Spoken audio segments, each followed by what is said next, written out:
میرا سوال یہ تھا کہ جب وہ یوکے نے EU کو لیو کیا تھا تو آپ کے کیا خیال تھے؟ کیا جب وہ یوکے نے EU کو لیو کیا تھا، اونچی بولو ذرا.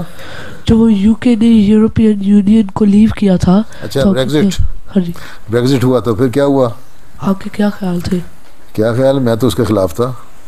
میں تو ووٹ اس کے خلاف دیا تھا بریگزٹ کے.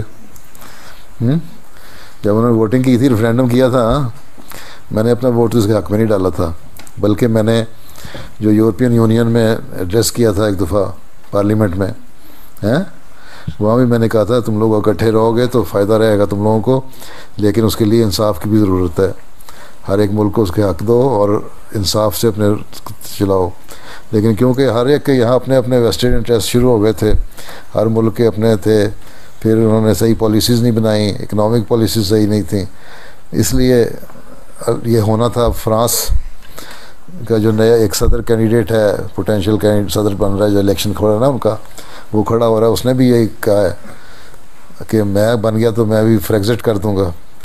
فریگزٹ فرانس کے لیے، فریگزٹ کا مطلب فرانس کا ایگزٹ، بریگزٹ کا مطلب برٹش ایگزٹ ہو گیا نا. تو وہاں فریگزٹ، پھر جرمنی والے، پھر ہالینڈ والا ہے ویل گیلڈر جو ہے، وہ کہتا ہے میں بھی نکل جاؤں گا. تو یورپین یونین ٹوٹ جائے گی لگتا ہے اگر اس طرح ہی چلتے رہے یہ لوگ. لیکن ابھی بھی اگر انصاف کریں اور ہر ایک کو صحیح طرح کریں، ملکی قانون اور ان کی ڈیولپمنٹ اور کرنسی ہر جگہ ایک صحیح طریقے سے چلائیں تو فائدہ ہوگا. ٹھیک ہے، نہیں تو ختم ہو جائیں گے. پھر وہ ایک ایک ملک بن جائے گا، پھر جو بڑے ملک ہیں پھر ان کو کھانا شروع کر دیں گے.